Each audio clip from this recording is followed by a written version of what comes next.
Another day of very high wildfire danger and record high temperatures across Texas, giving way to severe thunderstorms tomorrow night and a wet pattern ahead as we head into the first week of November. Let's talk about it in this Tuesday edition of the Texas Weather Roundup.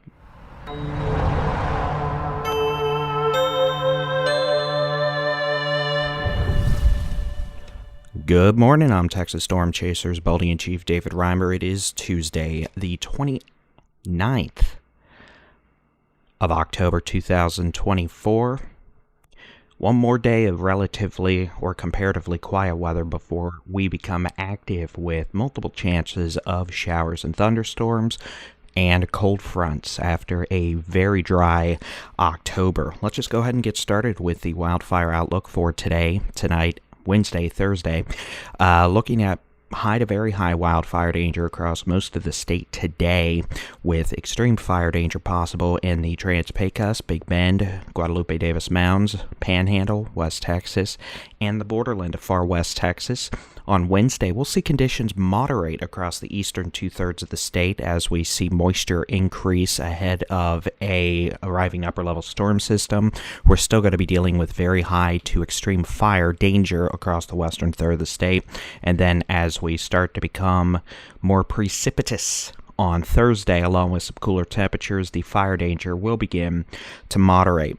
Let's just go ahead and take a look at the high-res rapid refresh model for today, tonight, into Wednesday morning. A couple of showers are going to be possible today across south central Texas, all the way up I-35 through north Texas, mostly this morning, with some activity possible southeast Texas. Mostly quiet and dry this afternoon and evening.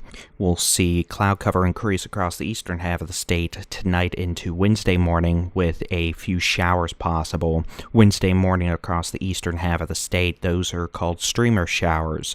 That is going to be a sign of increasing moisture ahead of a upper-level storm system and cold front that will move into, the state tomorrow, bringing the opportunity for thunderstorms tomorrow night.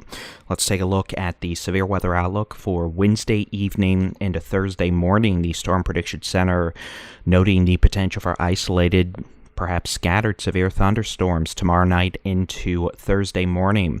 Northwest Texas, Texoma, the Arklatex, Northeast Texas, North Texas, Eastern Big Country, Eastern Concho Valley, down into the Hill Country, Central Texas, the Northern Brazos Valley. This is again going to be mostly a nocturnal threat, with a cold front arriving, pushing southeast tomorrow night into Thursday morning.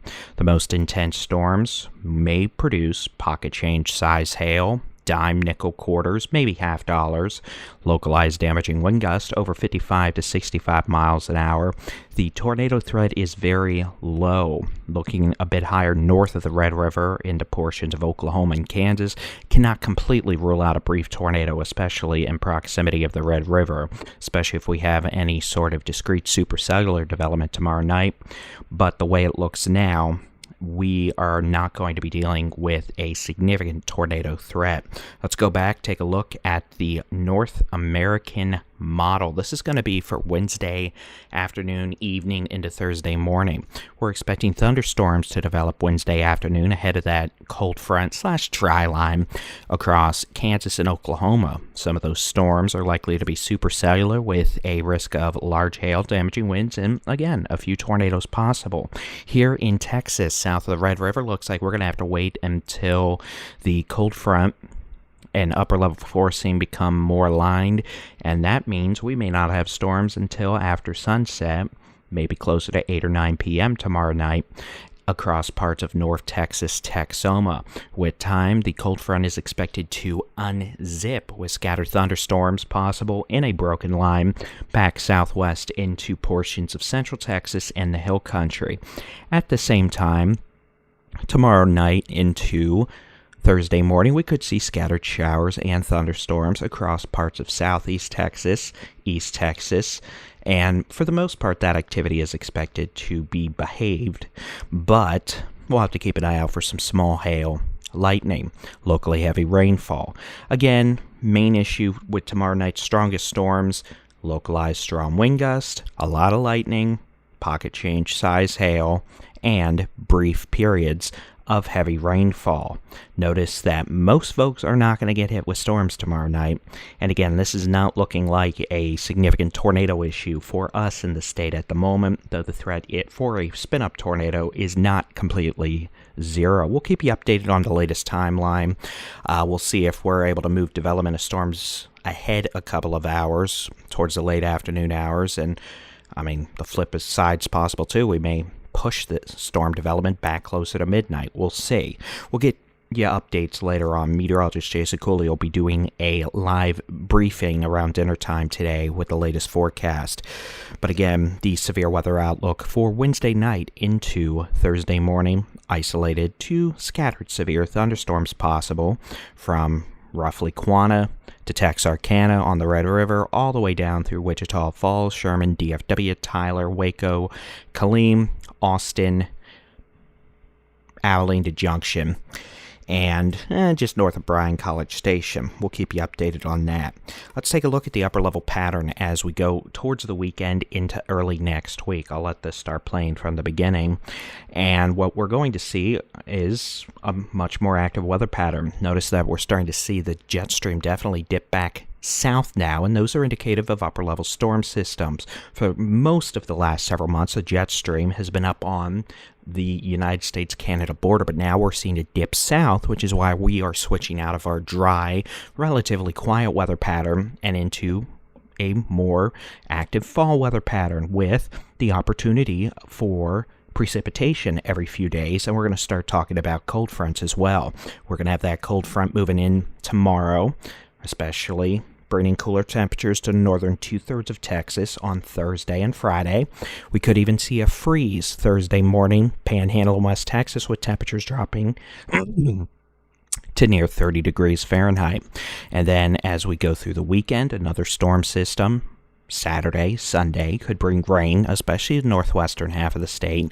And then it looks like around Tuesday to Wednesday of next week, a pretty strong upper level storm system. That one may kick in a pretty strong cold front, and we'll also have to monitor for the potential of thunderstorms. Some of those could be strong to severe. We'll keep an eye on that as well. But let's just deal with the next few days. Here's the global forecast system, the American Longer Range Weather Model. This will take us through Thursday. You can see this really is indicating maybe a couple of showers for the southeastern third of the state. It looks like north of the cold front, pretty dry on Halloween and Halloween evening. So the northern two-thirds of Texas looking mostly dry Thursday evening. Cooler, but not super cold. Definitely not the coldest Halloween we've had in, this century. As we go into Friday, Saturday, Sunday, the opportunity for showers and thunderstorms will increase. Warm front moves north, bringing moisture back to a majority of the state, and that really is going to start a multi-day stretch of scattered thunderstorm chances. You can see as we go through Saturday, Sunday, Monday, we're going to have thunderstorm chances. It looks like as we go into Monday, the chances may shift into the eastern half of the state, but we're going to have to keep an eye out for Tuesday, Wednesday, Thursday of next week as the next upper level storm system arrives, with perhaps the dry line pulling back west, bringing the chance of thunderstorms back further west. Regardless, we're definitely going to have to keep an eye out for wildfire danger as well, especially if we don't get wetting rains in the Panhandle, West Texas. The good news is it looks like we are going to get wetting rains in those regions Friday night and Saturday. All right, let's take a look at the forecast rain totals. This is going to be 7 a.m. this morning through 7 a.m. Sunday. And again, we're expecting more rain after 7 a.m. Sunday into next week. But at this point, looking like 1 to 2 inches of rain possible over multiple rounds or multiple days. West Texas, Permian Basin, Panhandle, especially southeastern half of the Texas Panhandle, Northwest Texas, Texoma, North Texas, Northeast Texas, the Arklatex, East Texas, Southeast Texas, Golden Triangle. We could see 2 to 3 inches of rain in Southeast Texas, the Golden Triangle, and the potential for 1/2 inch to maybe 1.5 inches of rain. Central Texas, the Brazos Valley, the Coastal Plain, South Central Texas, the Concho Valley, the Big Country, and Unfortunately, at least through the next several days, it looks like the driest regions will be the southwestern third to the southwestern half of Texas, but hopefully we'll be able to bring more precipitation in next week as a relatively favorable setup for rain looks to continue next week. So the wet weather is going to stick around for a while, it looks like, which is good because this flash drought, not good. Today's high temperature forecast, we're looking at mostly 80s across the state, low to mid 90s Edwards Plateau, western Permian Basin into the Trans-Pecos, the Big Bend, Rio Grande Plains. On Wednesday, high temperatures falling into the 60s, Panhandle, West Texas. The Guadalupe Mountains, about 71 in the borderland for El Paso. Still 80s and 90s, eastern 75% of the state. Now, Thursday's high temperature forecast, we're looking at pretty much 60s Panhandle, West Texas, 70s to around 80, the northern two-thirds of the state, along and south of Interstate 10 in the Edwards Plateau, South Texas, Rio Grande Plains, Rio Grande Valley, Coastal Bend, Coastal Plains. We're looking at upper 80s to middle 90s, and then as we go into Friday, we'll see some of that comparatively cooler air filter further south. We're looking at 80, southern third of the state. We're looking at highs in the 60s, Panhandle, West Texas, 70s to around 80 for the remainder of the state, with, again, probably quite a bit of cloud cover and the opportunity for some showers and thunderstorms. Saturday, we're going to see more rain, especially in northwestern half of the state. Temperatures, generally speaking, 70s. Saturday afternoon, northern half of the state, upper 70s to upper 80s across the southern half of Texas. And then we'll continue on the active storm train as we go into next week, as well into the first week of November, with the opportunity for perhaps some rowdy thunderstorms as we get towards Tuesday and Wednesday of next week. We'll have to keep an eye on it. That upper level storm system does look like it's going to pack a punch, but a lot will go into forecasting the specific severe weather threat, or if we're even going to have to deal with severe storms. Regardless, it's going to be very windy today in the Panhandle. We could have wind gusts over 50 miles an hour, and with some of these systems over the next few days, even where we don't have rain, we could see gusty winds as the upper-level jet stream kicks on south, and we start having to deal with cold fronts. That'll be it for your Tuesday morning edition of the Texas Weather Roundup. As I mentioned earlier, meteorologist Jason Cooley will have a live briefing later this afternoon, around dinner time probably, with the latest on severe thunderstorm chances Wednesday evening into Thursday morning across portions of, well, North Texas, except Texoma, northern third of the state.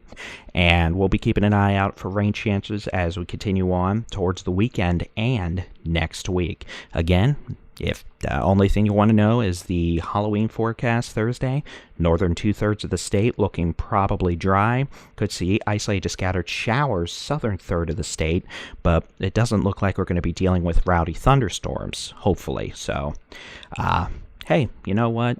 At least it's not going to be 20 degrees with 50-mile-an-hour winds, and it's also not going to be 100 degrees, so that's good.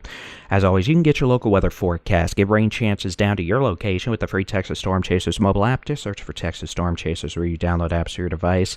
And, of course, if you're watching us here on the Texas Weather Center YouTube channel, give us a thumbs up if you enjoy our daily forecasts. Give us some comments. We definitely appreciate the feedback. And if you haven't already, we'd appreciate it if you hit that subscribe button. All right, I'll be back bright and early Wednesday morning with your next edition of the Texas Weather Roundup, but keep an eye out for meteorologist Jason Cooley's briefing later today. Have a great Tuesday. God bless.